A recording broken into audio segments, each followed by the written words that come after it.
for the home cinephiles, for the living room athletes, for the sellers on the couch, and for the bedside analysts, for those who work outside their home in order to protect what's inside. I am dissolving social distancing. I am doing it today, as I did yesterday, as I'm going to do it tomorrow. I am all the telecom technology around you, and I thank you for bringing together vital experiences to those around us. Salut și bine ați venit! Sunt Adrian Săceleanu, editor al știrilor high-tech la Ziarul Financiar și gazda unei noi ediții a emisiunii Startup Radar, lansată în parteneriat cu platforma de equity crowdfunding Seedblink, emisiune în cadrul căreia sunt aduse în prim plan startup-uri de tehnologie aflate în plină expansiune, ce își doresc să ridice runde de finanțare în viitorul apropiat pe platforma de investiții. Evenimentele se desfășoară ca parte a platformei ZF IT Generation, care este dedicată ecosistemului de startup-uri de tehnologie și a cărei misiune este să aducă în prim plan startup-urile din industria locală de tehnologie și să descopere cele mai valoroase inițiative antreprenoriale din acest domeniu, de la software, cloud și Internet of Things până la aplicații mobile sau echipamente, inițiative care să creeze noua generație de milionari din IT ai României.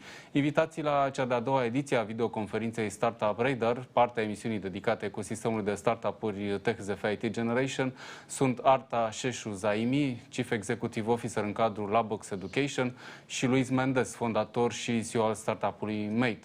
Vom ține discuția în limba engleză de acum încolo, având în vedere că avem invitați internaționali. Este și o parte a planului nostru de a duce un pic mai dincolo de granițele României platforma ZF IT Generation. Voi trece deci acum la limba engleză. So, hello also in English for everyone who's watching us. Welcome to a new edition of our show, Startup Radar, a show that is developed in partnership with Seedblink, a show where we want to present you the most interesting tech startups in the region. Our first guest in this edition of Startup Radar is Labbox Education, a startup founded in Kosovo, and we are going to talk with Arta Shehu Zaimi, who is CEO for this startup. So Arta, hello and welcome to our show. Thank you for having me. It's a pleasure to be here. Thank you very much. We'll keep the way we did the last show. So first of all, we are going to hear a pitch from our guest, and then we are going to have a Q&A. We invite you to ask questions to our guests via our Facebook page. You can watch there the show, and there you can leave comments with your questions, and we are going to read them and ask them to our guests. So let's hear first of all the pitch for Labbox Education. Let's hear about this project. Thank you. Can you see my screen? Yes, it's great. All right. Hi, everyone. I'm very happy to be here. Thank you all for tuning in and listening what we're creating with Labox. I'm Arta, a co-founder and CEO of Labox, and today I want to share with you how Labox is inspiring children for engineering. First, I want to introduce the founding team of Labox, which consists of me, Fiona, and Glenn. I want to share with the audience that the inspiration to work on an edtech startup has been strongly influenced by my 3 children. I have 3 daughters. I am also a computer science engineer by background with over 8 years of experience in development, 4 as a software developer and another 4 as a software architect. My other co-founder, Fiona, she's also my sister. She's a computer science engineer with extensive experience in development as well as leading educational projects here in Kosovo. And Glenn. Together with Fiona, we started our entrepreneurial journey 6 years ago when we founded Kosovo's first coding academy, which was completely bootstrapped. We managed to grow the company to 45 employees and scaled it geographically into 5 centers. In our experience with J-Coders, we worked with over 5,000 children from the Albanian-speaking market with a clear focus to provide learning opportunities in technology. During our work with kids, we found a gap which was related to the tools that kids were using to create with, and therefore I'm here today presenting Labox. Glenn has joined our team as a co-founder, bringing in his super engineering skills. Glenn has over 30 years of experience in hardware design and manufacturing, working for companies like Micron and Duracell. Labox was initially supported by our first investors, South Central Ventures, and is a Techstars portfolio company. Today, after going through Techstars, we work with an exceptionally strong team of mentors and advisors from Techstars who are helping us in all aspects of the company, from marketing, sales, growth, and tech. Names coming from companies from high-growth startups like HelloFresh and N26. So what are we solving for? I think it is clear for everyone that in this digital age, technology is becoming part of our everyday life in every aspect of human living. And it is strongly shaping the job market and affecting education. It is estimated that 75% of jobs in the next 10 years will require STEM skills, STEM standing for science, technology, engineering, and math. And this means that even children today are being affected by the lack of opportunity in this area. Even though from an awareness level, the topics to bring STEM education has been addressed a decade ago, schools are taking too long to include these activities, and this is mostly affected due to teacher preparedness level in regards to technology and engineering.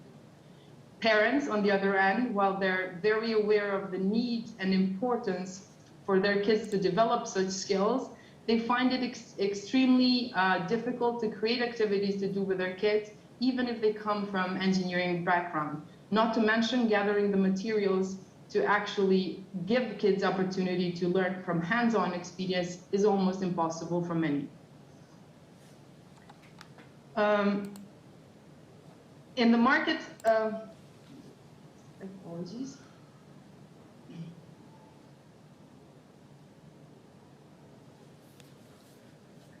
In the market today, there are fundamentally two categories of products that you can use to learn about electronics and engineering. We have products that fall in the category of bare electronics, with names like Arduinos and Raspberry Pis, which originally have been created to help engineers and hobbyists, so adults, to express their ideas fast. This category of products in the hands of kids have a steep learning curve and are downright just intimidating. The second category of products consists of products designed for kids. The main issue with the majority of similar engineering kits is that they don't actually explain to kids how things work, which reduces their understanding of engineering to the experience they get by assembling a kit. So if you go today and buy a kit, an engineering kit, your kid will get an assembly experience, but not necessarily the learning perspective. This was something that bothered us. So from the very get-go of Labbox's conceptualization, we moved in the opposite direction. We designed a new library of electronics, specifically designed to demystify electronic and engineering concepts and allow kids to understand, troubleshoot, and create their own engineering projects while learning.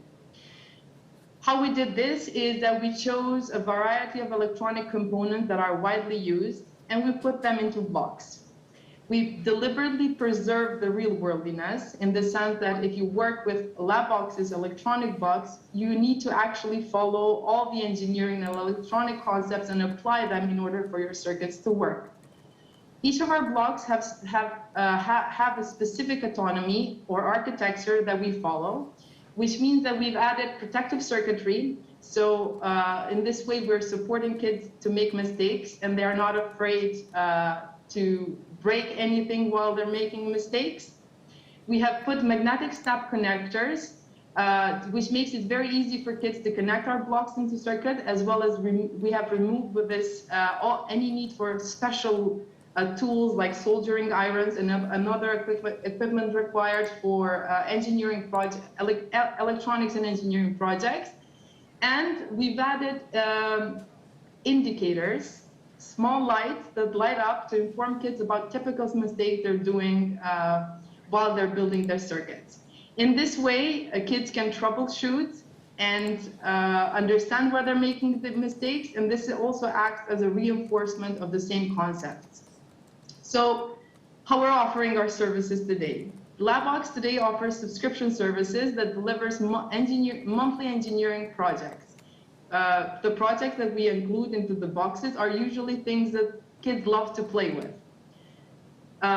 This is all with the goal to help them learn by gaining hands-on experience while doing so. Let's take, for example, Yana. She is an 8-year-old kid, highly curious about how the world around her works. And unless her school provides practical experiences, it's very hard for her working parents to fill in. In this example of Yana, if her parents would subscribe to Labbox, then she will get access to our engineering curriculum for kids. And on a monthly basis, we would send her a new box with new electronic books from our library for her to explore.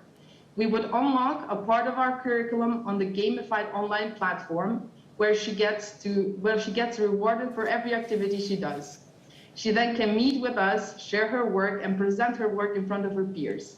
With every box that Yana gets, she will learn new experiments, new concepts, and gain new experiences. From a market perspective, our estimated total market, even though growing at a 4.2 rate on annual basis, is estimated at 69 billion. And we are targeting an annual recurring revenue of 20 million by 2025.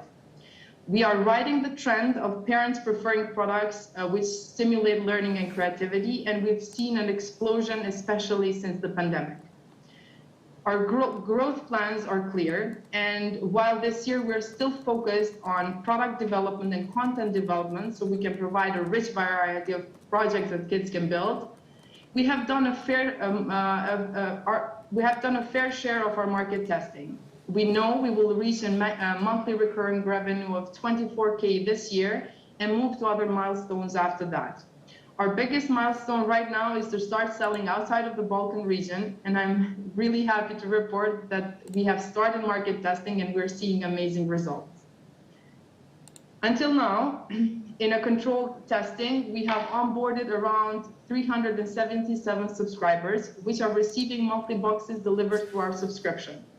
The satisfaction of our customers is high, and through a rigorous process of customer feedback, we are improving and adding lessons and experiments and projects in our roadmap. Our business model is a subscription model where we sell products in different prices depending on the time commitment of our customers. Those that commit longer, we're giving better prices. Incremental revenue models are to sell to schools and educational spaces. We have around 30 schools that today use Labox into their environment, and we've seen that this acts as a multiplier to Labox's subscription base. Our go-to-market strategy is focused on product-led growth, with online sales being our primary source of sales through our online store. We leverage influencers, micro-influencers, and have a clear process of referrals where we tackle the network of our customers in order to gain even more customers. And this allows us to drop even further our customer acquisition costs. We believe strongly that a core of a successful business is a strong customer service. And that is why even today, and we highly prioritize customer service, and that is one important factor for every team member of Labox. So from the market testing that I mentioned, we did the market testing mostly through social media. Channels like Facebook and Instagram were used, and we've experienced a cost per lead in the range of 2.2 to 3.7 euros, depending on the audience that we targeted. We've collected around 4,000 leads, and these and this has been, so the testing has been mostly in the Balkan region.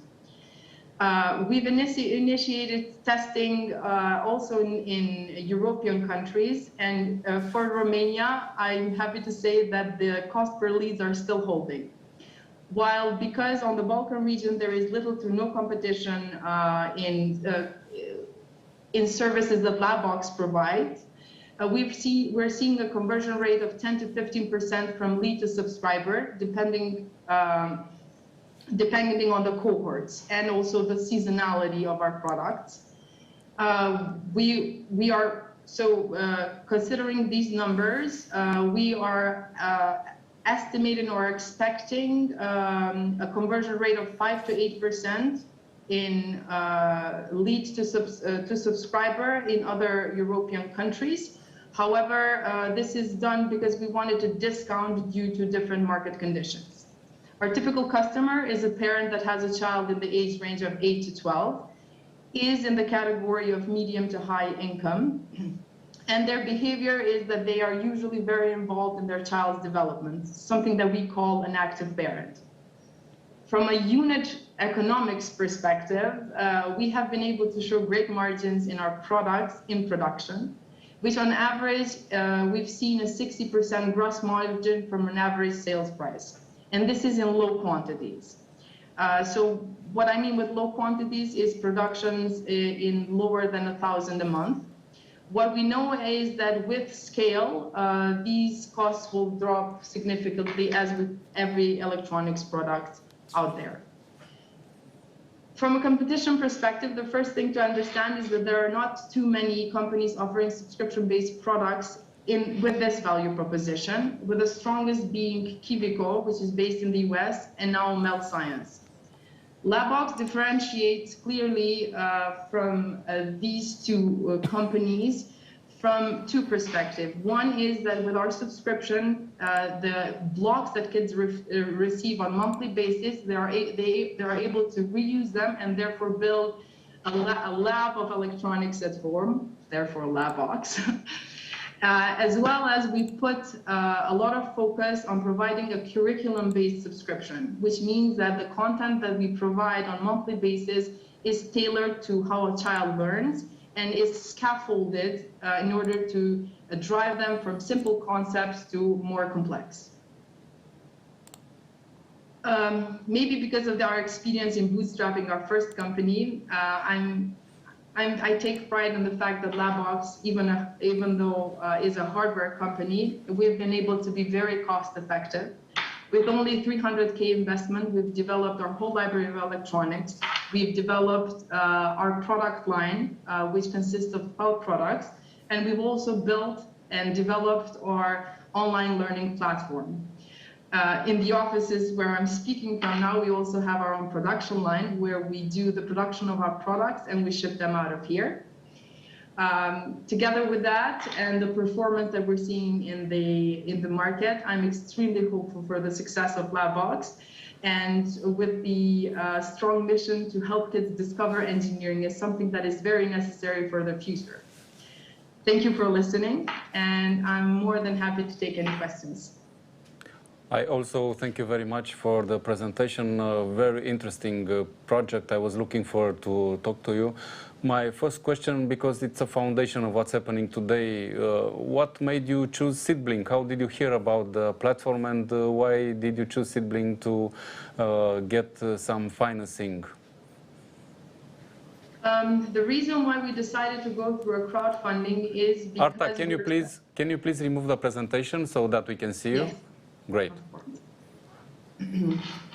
So the reason why we decided to go through with the crowdfunding is because we believe that our strongest supporters are our beneficiaries, are our customers, and we're reaching out to a community of parents who will be able to help us further grow and push our mission further. We believe that those that experience the value that we're delivering are the best fit to support us, to support our growth. So please catch the attention of your potential investors. Tell them why should they look for you on Seedblink. Why should they invest? What they should put the money on your project? Which are the prospects for your business? First of all, I think there is an amazing opportunity for growth for Labox. In the sense that due to the unit economics that we're seeing, the market performance, I think that the business is basically a no-brainer. That's one reason. The other reason is especially those that understand the importance of our mission and the value proposition. I think that there is an opportunity to take joy in helping our world develop in the right direction and opening the minds of those that will hold our future. Okay, let's go back to your business and discuss a little bit some details. You said you earned around 400 subscribers for your products. Tell us a little much more details about this. Where do they come from? Are they only private, only families, parents who are buying for their kids? Yes, mostly we have customers that are families, parents buying our products, buying the subscriptions for their kids. We initially started advertising, as I mentioned, through Facebook and Instagram in the areas where we would be logistically could support the delivery of the boxes. And for us, it was very important in the initial shipment of our products to be very close to our customers to understand how we can improve and what we can do better in terms of what they're getting. Additionally to that, after going to tech stores, we've initiated a couple of cohorts of customers that come from other areas because we wanted mainly Europe and US, because we wanted to validate the same experience and match it to the customers from our region. I'm really very happy to say that the general feedback is extremely positive, and we've seen parents be very active in giving us suggestions in terms of how we can expand the curriculum and the content and how to help their kids stay even more engaged with such activities. So to maybe summarize, we have customers mostly coming from the Balkan region. So that means Kosovo, Albania, Macedonia, and Croatia mostly. We have customers from Germany. We have customers from, so the cohorts, because we went through Techstars Berlin, most of the customers, the biggest part of that cohort comes from Germany. We have some from France, some from UK, and a couple from US. Okay, thank you. One big question I think everyone is asking themselves is what can you do in order to have partnerships with the schools or other educational institutions so that you can increase your sales? How are you standing on this point, and what are the prospects for this? Something very interesting has happened to us. When we started selling the subscription, we basically advertised to parents. But we were getting emails from schools to see how they can include. So these were kind of sales that happened by not targeting that audience. I would call them organic in a way. Today we serve around 30 schools that include Labbox and use it in their after-school activities or their core curriculum. We've seen, in that regard, we've seen this multiplier effect. So kids that experience Labox at schools, usually kind of the awareness level goes to the parents, and then they communicate with us, and there is that opportunity of converting them to subscribers. Based on that, the reason why we haven't had a strong focus on schools was mostly due to the pandemic. But we're hoping to go back on that trail as of September. Okay, so we have a question from Alexandru Kifu, who was posted on our Facebook page. And the questions are: what is the production cost of a typical Labbox, and what is your client acquisition strategy? What is the customer? Again, can you repeat the question? Yes. So the first one is related to the cost of production for each box, and the other one is what's your strategy to acquire customers? Thank you for the questions, by the way. Thank you. All right. So we've done a production of our products in batches of 300, 500, and 1,000. We've seen the cost of our products to span anywhere from 9 to 12 euros. On maximum. This includes our electronic box as well as plywood materials that go into the box and the packaging. I hope that answers the question. In regards to the strategy of customer acquisition, so our strategy is like this. We know that there is an investment to bring our brand to awareness. That's why we will, of course, be using channels like Facebook and Instagram, but we mostly believe that our growth will happen by using influencers, micro-influencers, as well as our referral mechanisms. Referral mechanisms for us mean that every subscriber that decides to subscribe to Labbox will get a discount if they refer it to their network of friends and family, and therefore we kind of use that network effect to grow. Additionally to that, we are thinking of doing also events. Those plans are a little bit affected by different COVID measures country by country, where we do interaction and introductions and give opportunity to kids to interact with Labbox. Great. We have another questions for you, so I'll read them. One of them is, how is Labbox different from other kits in the market? That's one of my favorite questions. So in our experience working with kids in J-coders, even before thinking about creating Labbox, we've seen that products fall into these two categories. You have products that are too fragile for kids, which fall into the category of bare electronics like Arduinos and Raspberry Pis, as well as those that are designed for kids. Now, I want to compare Labbox with those that are designed for kids. Products today that promise to give kids learning experience, all they do is give an assembly experience.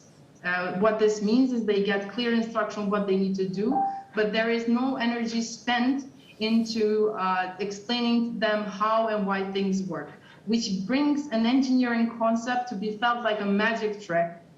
So with us, with Labbox has put a strong focus into the learning piece, and therefore that has informed our whole design. I was wondering, how can you determine what's fragile or not for a kid? Fragile means if you make mistakes, things break. You cannot reuse them. They're very sensitive in terms of, so kids also have not fully developed motor skills, so you need to support also that. Okay, so let me ask you another question I received for you. So the question is, what production capacity do you have at the moment? When we set up our own production line, our idea was to keep the development of our products in an agile manner. We wanted to respond to customer responses, so we set up our own production facilities. With the machines that we right now have, we can produce up to 20,000 electronic boards per week if we go full capacity, which if you translate it into blocks, we can go to a couple of thousands of blocks per week. Okay, so let me ask another question I received from our audience. You addressed it in a way, but let me ask it again. How do you plan to develop your sales pipeline and convert to customers? We believe the strongest way is to create a frictionless experience on our online store and give customers a self-managing service where they can control completely their subscription, schedule their where they can control completely their subscription by being able to cancel, to pause, to resubscribe, to even to change the frequency when they receive the boxes. However, as I said in my presentation, customer service for us is a strong focus. We will be having a strong team supporting customers in all manners, in all touch points with our product and service. Okay, and one last question before we move on to the other startup. I think it's a little tricky question. So who do you define as customers, the children or the parents? That's a great question. To us, the customers are the parents, the consumers or the users are the kids. And by the way, just to add to that, we've been noticing patterns between our ideal customers, where we don't only look at the profile of the parent, but also behavior and let's say preferences of the children. Sometimes you have a parent that is very aware, but the child is very artsy, or the child just you know, it doesn't show any interest in this direction. So there is a little bit of a match on those to kind of click our ideal customer. Arta, thank you very much. Please stand by with us. We are trying to do a short Q&A also after the next presentation. Thank you. All right, thank you so much. So we move on to Luis Mendes, who is founder and CEO of Meight. Hello, Luis, and welcome. Hello, everyone. Well, happy to be here. Also, thank you very much for joining us. Let's hear your pitch first. Let's hear about your project. What's Meight doing? Awesome. So I'll share my screen. Yes.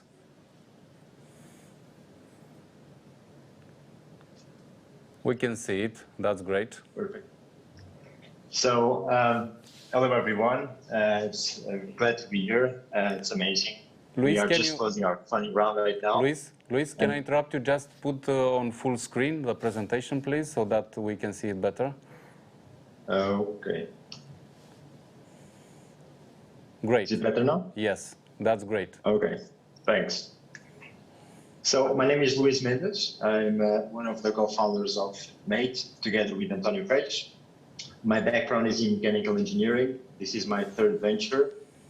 We are based in Portugal, although we've been working and traveling abroad most of our times. In my case, I've been mainly in Spain, developing my previous startup called Unono, which was an HR AI tool for recruitment and for interviews, and which grew from a very small company all the way to 30 people. We've been part of we were actually the first Portuguese company in the Google Acceleration Program.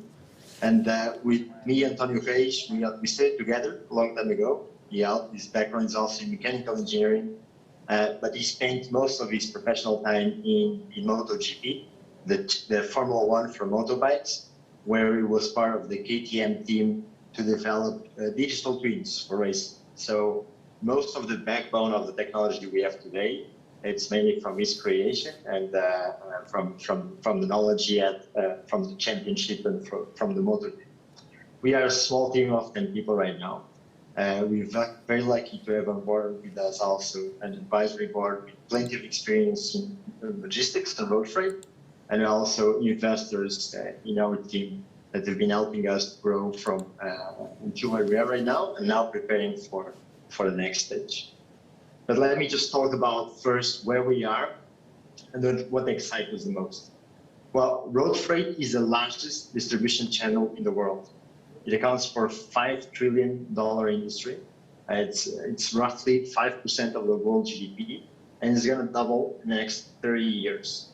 So there's a huge upsell here in trying to leverage all the data, all the technology, and making road freight more economically more viable and sustainably more ecological.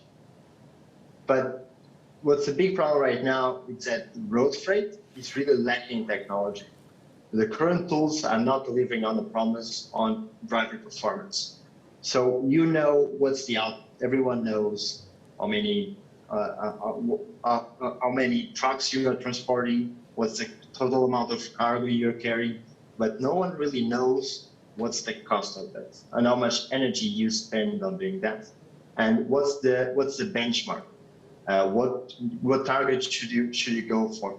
And it's very difficult to grasp that because the technology, or sorry, the transportation sector is very dynamic. You have every day trucks transporting different kinds of cargo, different routes, different geographies. So it's very difficult to grasp all that data and to try to understand what's the benchmark of performance and how you can improve on that. And the second point is that the carrier's technology transition is painfully slow. What we're seeing today is that only a third of trucks are connected to any telemetry. That speaks a lot about the value these current technologies out there are providing to the carriers.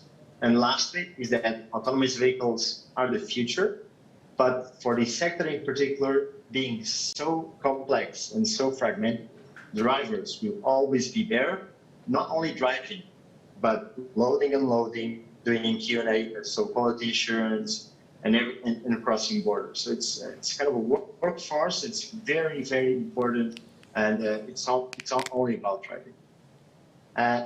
We are here today, and we started 2019 to develop technology that I'll explain in the slides there.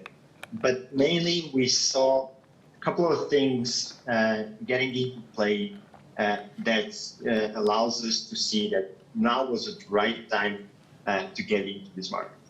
The first and the most important one is that trucks are more and more computers on roads. There are more sensors, more electronic data, but still only 1/3 of them are connected. Secondly, logistics are digitized. So the entire supply chain, shippers, customers, what we see as the Amazon experience, it's here, it's real. So carriers, which are part of the supply chain, are required to also be digital, to also share their data, their ETAs, and where the cargo is located. Thirdly, regulation. Right now, regulation enforces for drivers to log driving times because for safety reasons, and these driving times logging has to be shared electronically, and also this demands trucks to be connected to the system. And lastly, but I think most importantly, the new CO2 emission targets 20% reduction in the next 10 years, but carriers really don't have any tool to get to those levels. They are really scrambling for options because there are no trucks out there that allows them to get those CO2 reduction targets and no technology to help them make the right decisions. So there's a huge opportunity here to make a bit to build sustainable and resilient freight transportation. On the investment side, we see that from 2018 to 19, investment tripled only on road freight technology goods.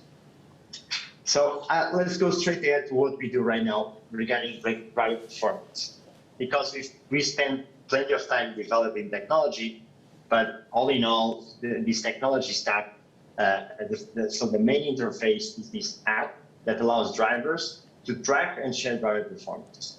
So drivers today, with our technology, they are kind of playing a game. They're capturing carbons, and those carbons in the road, they can capture those by changing their driving gear. So maintaining speed, doing equal, braking in advance. Those are small things that adding all together create a great result for carriers in terms of instant savings. Today, drivers using our technology, they love it. 88%, in fact, of drivers will be very disappointed if they stop using technology of Meight. And for those who understand this sector, there's no technology out there that drivers would like to use because they only mainly do tracking of drivers and trucks. They don't really provide value for drivers. Well, and here we are really catering to the driver. We're helping the drivers to have a better day and to have higher compensation, to access to higher value cargoes, and to give transparency and a fair system for all of them in terms of driver performance. Of course, our client is a carrier. And in this case, carriers, they pay for our service because they see first and foremost the savings we generate from instant fuel savings. So right now, today, there's a 5x in return on investment. And this is simply mainly because if you can see the status quo today, drivers are evaluated once per month. Well, and here with the captures and with the carbons and with the gamification we have, drivers are being evaluated more than 100 times per day. So of course, there's a huge differentiation here, and fleet owners have the visibility and control of each and every one driver in their business. And this is the biggest selling proposition for them. So once we have this driver performance, then our vision is to be this efficiency layer for the entire road freight. So on one side, we have the driver app with the driver performance, with the customer success and the track record of each driver. And then we have also a huge effort in building the right APIs to connect the entire supply chain. Dispatcher systems, analytics, and matching are some of those we have already in our roadmap. The idea is to be the technology that encapsulates the driver and connects the driver to the entire supply chain with a common denominator here, which is analyzing driver performance in a fair and transparent way so that every company, every stakeholder in the supply chain can really understand if they're being efficient or not. And in the future, it's all about being ecologically efficient also and measuring the right CO2 emissions for the entire supply chain. We can also, with the APIs, we will in the future be able to integrate with the telemetry service providers out there. We actually have 2 pilots running with 2 of the biggest companies in the world in telemetry, Fleet and Clio. And we also have transport management systems that are already implemented out there. We can also connect to them, so we can help fleet managers and fleet owners to connect with the drivers by means of our technology. And in the future, it will be all about these new marketplaces that are now starting, where shippers and carriers can be in the same marketplace and can bid for new service, for new transportation. Those are called the digital freight brokerages. Those are growing a lot right now. They will grow 10x in the future, in the next 4 years. And the idea is for us to help digital freight brokers also to provide a service for their carriers where they guarantee profitability instead of only guaranteeing the price. And this is very important because we're talking about an industry with a very low EBITDA margin. So if you guarantee profitability, you can guarantee retention from carriers. We are only talking about road freight, but of course, once the technology is developing for road freight, there are other means of transportation, not only cargo, but also people, where we see and we are very interesting on. Regarding commercially, we just launched the technology this year, beginning of the year, but we already have in our pipeline enough to cover our objective for a Series A funding round, which is 1 million ARR. We also have fully booked in starting new pilots, and the most important metric for us is that we've converted 100% of the pilots. All of the pilots we did so far, that after 2 months we have to convert them, we've converted all of them. And this speaks a lot for the value we're providing carriers in helping in reducing the fuel costs and in helping retaining the workforce of drivers and making them happy while doing so. So we are closing a seed round, which is being led by a very well-known VC in Europe, Faber Ventures, also based in Lisbon, by the way. And this seed round will get us from where we are right now to invest mainly sales and marketing, mainly in Germany, so we can expand commercial operations at the very early stage we are right now until 1 million ARR. We also have on board very well-known business angels, such as Ryan Peterson, the CEO of Flexport. And we're really trying here to build a syndicate where we can get the most value out of. In the case of Seedling, very interesting for us is also to have more people on the eastern side of Europe with more connections to business development, so we can try more use cases and for any carrier to try and pilot for carriers in Eastern Europe, so that we can show our technology. We'll mainly focus on Europe right now before moving to the States. That'll be in 2 years from now. And this is it from my side. Happy to answer your questions. And I have a couple of slides also here regarding commercialization, pricing. Let me know. Great. Thank you very much, Luis, for your presentation. If you can close it right now so that we can see you again. My first questions would be, where is this app running? Where is Meight running? Do you need a special device, a special phone for the driver, or what's happening? Where is it running? Yeah, so everything is Android. We use mainly tablets, so we're not focusing right now on Android car solutions because it's what we see our clients have. Our clients, they mainly have Android tablets and Android phones in their cars, in their vehicles, and so we just have a closed app environment right now that will be public in beginning of next.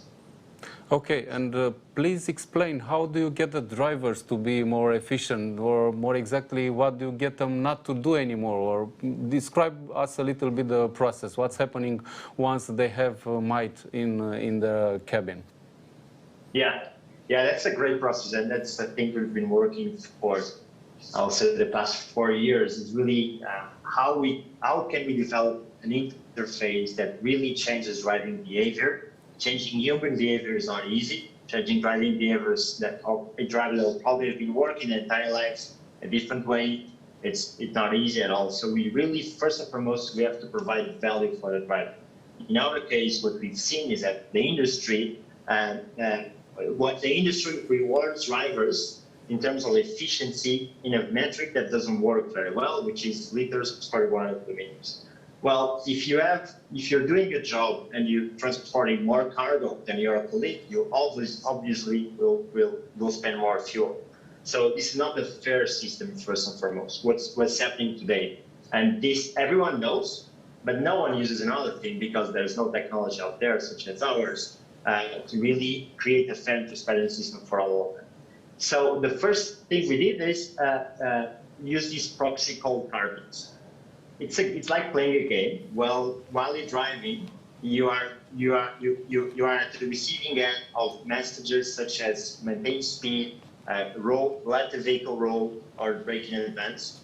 And those, you have to comply with those messages. So those are things you have to do in 500 kilometer span. And if you do so, you collect this carbon.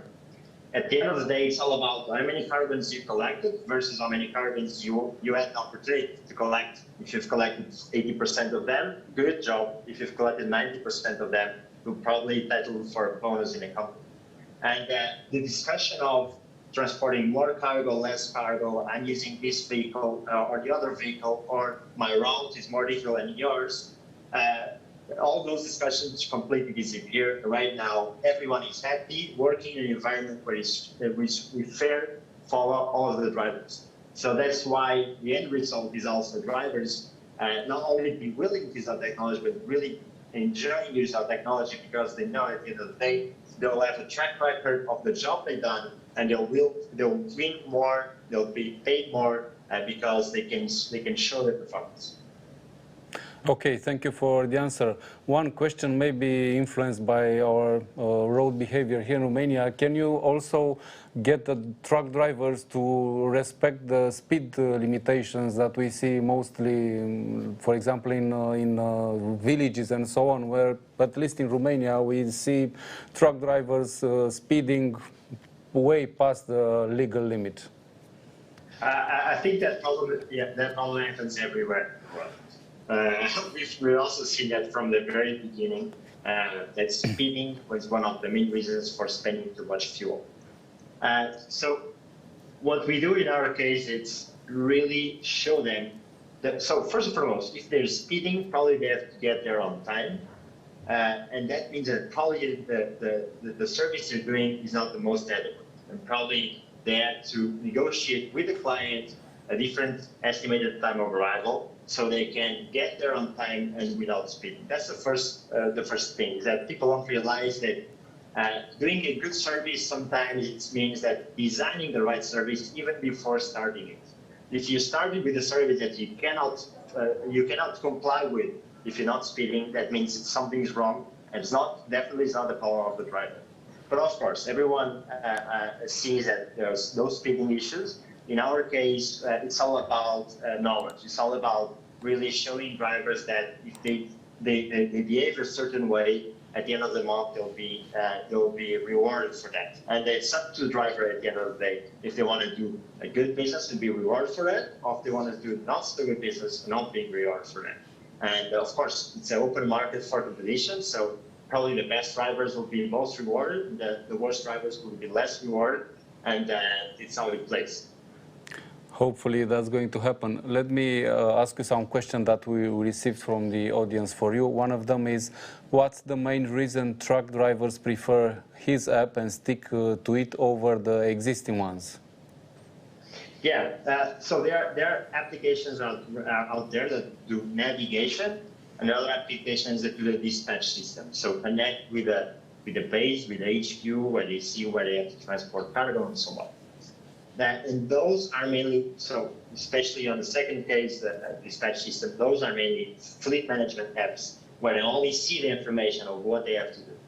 But there's no technology out there that analyzes what drivers are doing and help them behave better. And at the end of the month, they'll be paid better because they have an app that justifies the job they've been doing for the past month. So what we see with our app, it's mainly, the interface is very, very easy to grasp. It's mainly a navigation system with our layer of efficiency on top of that, that not only shows the carbons and helps in changing driving behavior, but also collects all the data and tracks that and allows them to share with their employee and with their employer and with their colleagues. And this is all about helping them to go to the next step.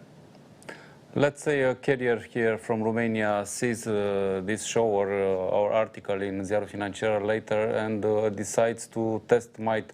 Do they need a minimum number of trucks to test it? And what can you share about the expenses, the cost the expenses to use your platform?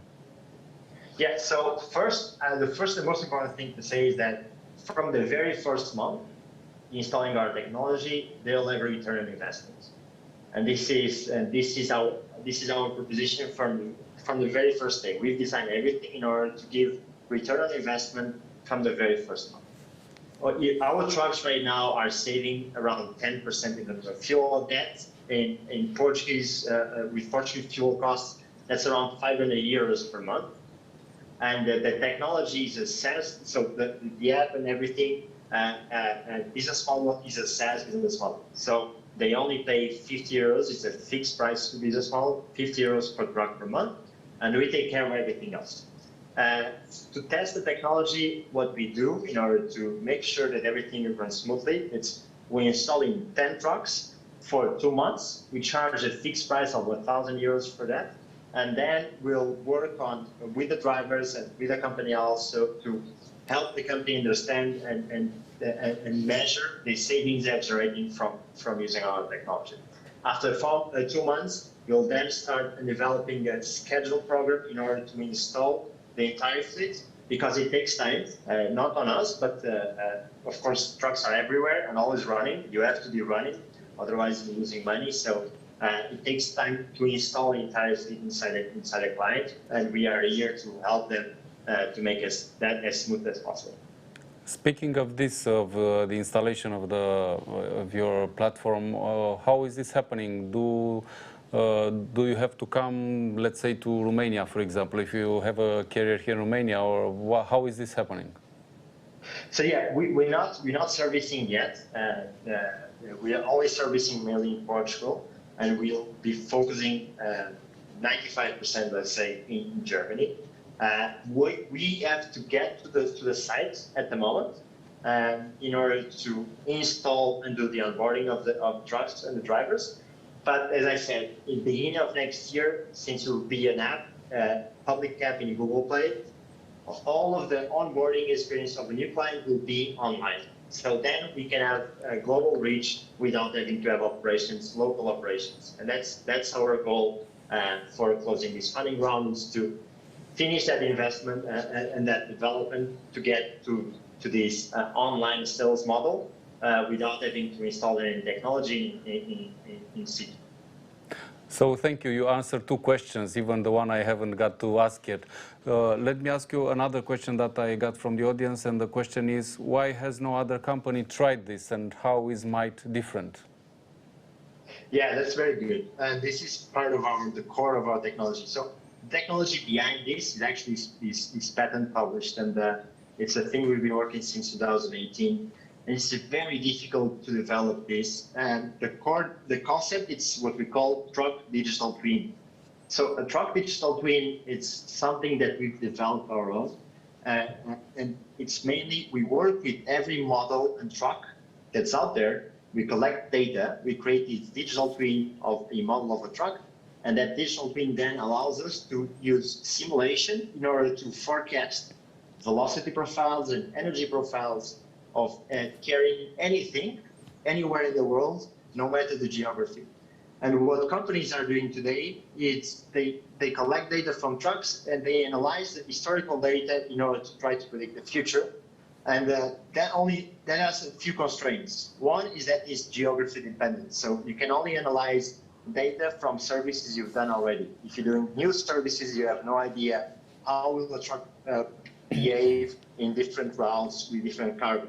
And that's really constraint for the client. In our case, by using the truck digital twins, once we have a digital twin of the model of the truck, and we have around 70% of the models on the truck in Europe, once we have that, we can deploy anywhere in the world, no matter the geography, and they will always have a 98% accuracy on the fuel is going to be consumed, transporting cargo from A to B. And this is the core of our technology. And then on top of that, we have this app that uses the carbons, that is mainly one application of many applications we have in our roadmap of our technology. Okay, thank you very much. And another question, we are happy to see our partners from SeedBlink getting projects from Europe and from Portugal right now. So my question is, how did you hear about SeedBlink and why did you decide to use this platform? Yes, in our case, since we're closing already a funding round, we're looking for co-investors for the funding round. So the funding round in total is 1.3 million euros, and with SeedBlink, we're closing a small ticket of that funding round. And we got to know SeedBlink because we're reaching out for more opportunities and more investors to co-invest. We are still in the process of closing everything, but what excites us the most with SeedBlink is this opportunity to develop more business cases and more use cases of our technology. And so if you have more LPs and more investors, there are more opportunities down the line to develop more things for our technology. And that's what excites us the most. Thank you very much. And now I also invite Arta to be here with us on the screen for a final question that I want to address to both of you. And my question is, what's your vision? Where do you see your projects in, let's say, 3 or 5 years from now? Where will you be? Where do you dream to be with your projects? Who is going to answer first? Go ahead. Thank you, Luis. For us, we are dreaming of having a company that is serving hundreds of thousands of kids, as well as equipping schools that have the character of wanting to invest in teaching kids engineering. We hope to, in the next 3 to 5 years, we hope to reach over 50,000 subscribers in Europe, as well as start our big push in the US, as well as countries that are in the Middle East. Okay, thank you. And now you, Luis, please. Yeah, so in our case, for 3-4 years from now, we'll be mainly in Europe, already setting a few operations in the US. But I think the most important, what really excites the entire team, is the vision of what we're talking about here is it's 5% of the world GDP. So it's a huge, gigantic sector, road freight, and it's one of many things that is still losing a lot by not being efficient. And not being efficient means that at the end of the day, everyone is paying more to get something transported from A to B, and all of us are paying a lot because there are too many CO2 emissions with road freight. And so this is part of our values. It's really tackle this issue and using technology, always with technology to help the supply chain understand how they can improve their emissions, how they can improve their efficiencies, and trust on technology to do all the back-end work. And this is pretty much our understanding and how we're going to keep on applying our technology and to develop our vision. Luis, thank you. Arta, Luis, thank you. And I wish you best of luck with your projects. We are going to keep an eye on you. Thank you very much for joining us today. Thank you. Thank you, everyone, for the organization. Thank you. Thank you. Mulțumesc și eu foarte mult pentru că v-ați uitat la noi. A fost o nouă ediție a emisiunii Startup Radar, organizată în parteneriat cu platforma de crowdfunding Seedblink. Vă mulțumim foarte mult pentru că ne-ați urmărit. Rămâneți în continuare cu Ziarul Financiar, cu ZF IT Generation. Urmăriți un nou startup în continuare. Mulțumim foarte mult. La revedere!